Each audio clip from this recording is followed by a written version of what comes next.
दुर्योधन के इस प्रकार कहने पर उसे हर्षित करते हुए सब राजाओं ने द्रोणाचार्य का जय जयकार किया। वे सब द्रोणाचार्य का उत्साह बढ़ाने लगे। तब आचार्य ने दुर्योधन से कहा, राजन, मैं 6 अंग युक्त वेद, मनु जी का कहा हुआ अर्थशास्त्र, भगवान शंकर की दी हुई बाण विद्या और कई प्रकार के अस्त्र शस्त्र जानता हूँ। तुमने विजय की अभिलाषा से मुझ में जो गुण बताए हैं, उन सभी को निभाता हुआ मैं पांडवों के साथ संग्राम करूंगा। किंतु मैं द्रुपद पुत्र धृष्टद्युम्न का वध किसी प्रकार नहीं कर सकूंगा, क्योंकि उसकी उत्पत्ति तो मेरे वध के लिए ही हुई है। राजन, इस प्रकार आचार्य की अनुमति मिलने पर आपके पुत्र दुर्योधन ने उन्हें विधि पूर्वक सेनापति के पद पर अभिषिक्त किया। उस समय बाजों के घोष और शंखों की ध्वनि से सब लोगों ने हर्ष प्रकट किया तथा पुण्याह वाचन, स्वस्ति वाचन, सूत और मागधों के स्तुति गान और ब्राह्मणों के जय जयकार से आचार्य का सम्मान किया गया। द्रोण के सेनापति होने से सब लोग यही समझने लगे कि अब हमने पांडवों को जीत लिया। द्रोणाचार्य की प्रतिज्ञा तथा उनका पहले दिन का युद्ध। संजय ने कहा, राजन, सेनापति का अधिकार प्राप्त करके महारथी द्रोण अपनी सेना का व्यूह रचना कर आपके पुत्रों के सहित युद्ध क्षेत्र को चले। उनकी दाहिनी ओर सिंधु राज जयद्रथ, कलिंग नरेश और आपका पुत्र विकर्ण चल रहे थे। उनकी रक्षा के लिए गंधार देश के घुड़सवार सेना के सहित शकुनी उनके पीछे था। बाईं ओर कृपाचार्य, कृतवर्मा, चित्रसेन, विविंशति और दुशासन आदि वीर थे। उनकी रक्षा का भार सुदक्षिण आदि काम्बोज वीरों पर था। उन्हीं के साथ शक और यवन सेना भी चल रही थी।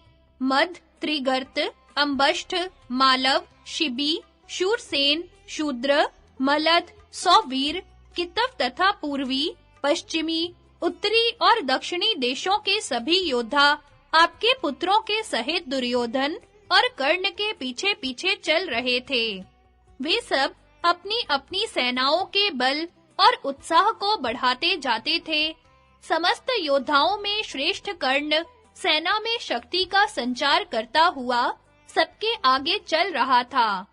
आज कर्ण को देखकर किसी को भीष्म जी का अभाव भी नहीं खलता था। सबके मुंह पर यही बात थी कि आज कर्ण को सामने देखकर पांडव लोग रण क्षेत्र में नहीं ठहर सकेंगे। अजी, कर्ण तो देवताओं के सहित स्वयं इंद्र को भी जीत सकते हैं। फिर इन बल पराक्रमहीन पांडवों की तो बात ही क्या है। भीष्म जी भी थे तो बहुत पराक्रमी, परंतु वे पांडवों को बचाते रहते थे। सो अब कर्ण उन्हें अपने तीखे बाणों से तहस-नहस कर देंगे। राजन, इस प्रकार वे सब सैनिक कर्ण की प्रशंसा करते और मन ही मन उसे आदर देते चल रहे थे। रण क्षेत्र में पहुंचकर आचार्य ने अपनी सेना का शकट व्यूह बनाया। इधर धर्मराज ने पांडव सेना का क्रौंच व्यूह बना रखा था। उस व्यूह के मुख स्थान पर पुरुष श्रेष्ठ श्री कृष्ण और अर्जुन खड़े हुए अपनी वानर के चिन्ह वाली ध्वजा फहरा रहे थे। इधर आपकी सेना के मुहाने पर कर्ण था। कर्ण और अर्जुन दोनों ही एक दूसरे पर विजय पाने के लिए उतावले हो रहे थे और दोनों ही एक दूसरे के प्राणों के ग्राहक थे। इसलिए दोनों ही की एक दूसरे पर टकटकी लगी हुई थी।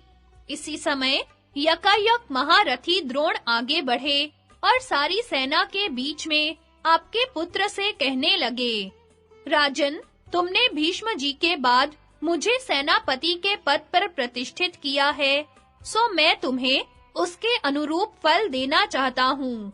बताओ, मैं तुम्हारा क्या काम करूं? तुम्हारी जो इच्छा हो, मुझसे वही वर मांग लो। इस पर राजा दुर्योधन ने कर्ण और दुशासन आदि से सलाह करके आचार्य से कहा, यदि आप मुझे वर देना चाहते हैं, तो महारथी युधिष्ठिर को जीवित पकड़कर मेरे पास ले आइए। यह सुनकर आचार्य ने कहा, तुम कुंती नंदन युधिष्ठिर को कैद करना ही चाहते हो। उनका वध कराने के लिए तुमने वर नहीं मांगा, इसलिए वे धन्य हैं। किंतु दुर्योधन, तुम्हें उनको मरवा डालने की इच्छा क्यों नहीं है? पांडवों को जीतने के पश्चात फिर युधिष्ठिर को ही राज्य सौंपकर तुम अपना सौहार्द तो दिखाना नहीं चाहते? धर्मराज पर तुम्हारा स्नेह है, इसलिए वे अवश्य बड़े भाग्यवान हैं।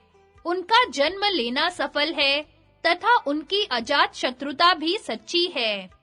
राजन, आचार्य के ऐसा कहते ही आपके पुत्र के हृदय में जो भाव सदा बना रहता था, वह सहसा बाहर प्रकट हो गया।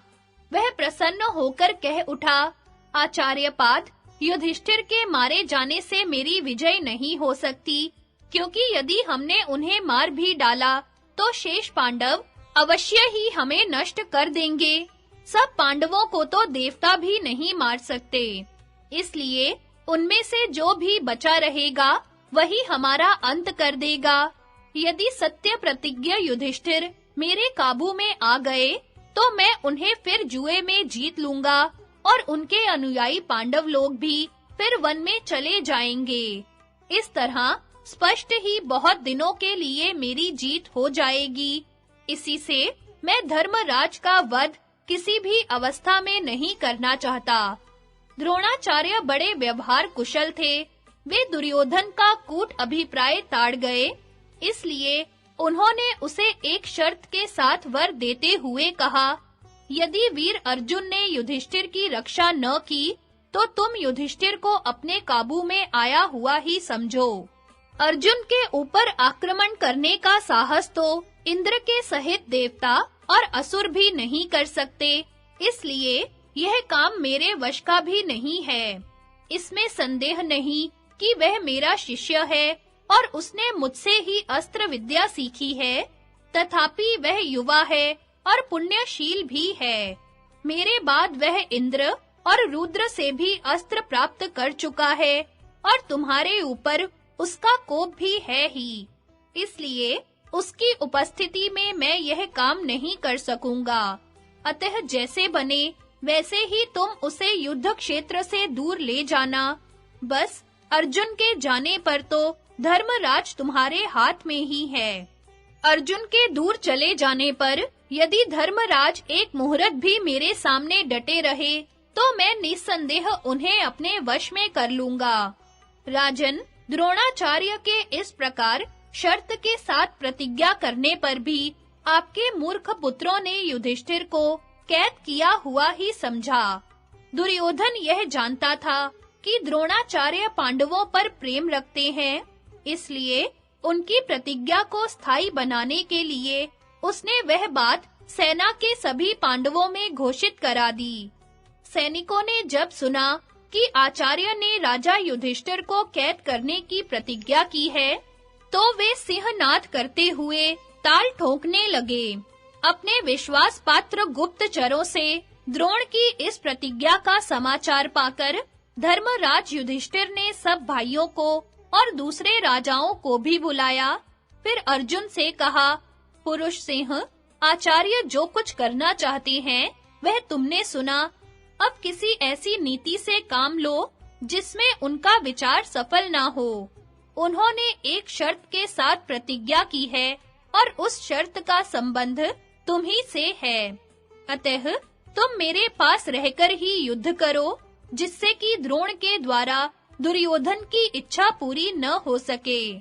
अर्जुन ने कहा, राजन, जिस प्रकार मैं आचार्य का वध नहीं करना चाहता, उसी प्रकार आपसे दूर होने की भी मेरी इच्छा नहीं है। ऐसा करने में भले ही मुझे युद्ध स्थल में अपने प्राणों से हाथ धोना पड़े, भले ही नक्षत्र सहित आकाश गिर पड़े और पृथ्वी के टुकड़े-टुकड़े हो जाएं, तथापि मेरे जीवित रहते स्वयं इंद्र की सहायता पाकर भी आचार्य आपको कैद नहीं कर सकते। इसलिए जब तक मेरे शरीर में प्राण है, तब तक आप द्रोण से तनिक भी न डरें। मैं दावे के साथ कहता हूँ, मेरी यह प्रतिज्ञा टल नहीं सकती। जहाँ तक मुझे स्मरण हो, मैंने कभी झूठ नहीं बोला, कहीं पराजय प्राप्त नहीं की और न कभी कोई प्रतिज्ञा करके उसे तोड़ा ही है। महाराज, फिर पांडवों के शिविर में शंख, भेरी, मृदंग और नगारों का शब्द होने लगा। पांडव लोग सिंहनाद करने लगे तथा उनकी प्रत्यंचाओं का टंकार और तालियों का शब्द आकाश में गूंजने लगा। यह देखकर आपकी सेना में भी बाजे बजने लगे। फिर व्यूह रचना से खड़ी हुई दोनों सेनाएं धीरे-धीरे आगे बढ़कर आपस में युद्ध करने लगीं।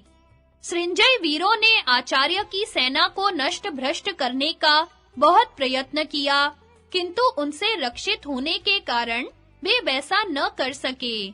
इसी प्रकार दुर्योधन के महारथी योद्धा भी अर्जुन से सुरक्षित पांडवी सेना पर काबू न पा सके। द्रोणाचार्य के छोड़े हुए भयंकर बाण पांडवों की सेना को संतप्त करते हुए सब ओर सनसना रहे थे। इस समय उनमें से किसी भी वीर की दृष्टि आचार्य पर ठहर नहीं पाती थी। इस प्रकार पांडवों की सेना को मूर्छित सी करके वे अपने पैने बाणों से धृष्टद्युम्न की सेना को कुचलने लगे। उनके छोड़े हुए बाण अनेकों रथियों, घुड़सवारों, गजारोहियों और पैदलों का सफाया कर रहे थे। इससे शत्रुओं को बहुत भय होने लगा। आचार्य ने घूम-घूम कर सेना को घबराहट में डाल दिया और उनके भय को चौगुना कर दिया। इस समय युद्ध भूमि में रक्त की भीषण नदी बहने लगी, जो सैकड़ों वीरों को यमराज के घर ले जा रही थी और जिसे देखकर कायरों के दिल दहल जाते थे। अब आचार्य द्रोण पर सब ओर से युधिष्ठिर आदि महारथी टूट पड़े, परंतु आपके पराक्रमी वीरों ने उन्हें चारों ओर से घेर लिया। बस बड़ा ही रोमांचकारी युद्ध छिड़ गया। महामायावी शकुनी ने सहदेव पर धावा किया और अपने पैने बाणों से उसके सारथी, ध्वजा और रथ को बींध दिया। इस पर सहदेव ने अत्यंत कुपित होकर शकुनी के रथ की ध्वजा और धनुष को काट डाला तथा उसके सारथी और घोड़ों को नष्ट करके 60 बाणों से उसे बींध दिया। तब शकुनी गदा लेकर अपने रथ से कूद पड़ा और उसी से सहदेव के सारथी को रथ से नीचे गिरा दिया। इस प्रकार रथहीन हो जाने पर वे दोनों वीर हाथ में गदाएं लेकर युद्ध के मैदान में क्रीड़ा सी करने लगे।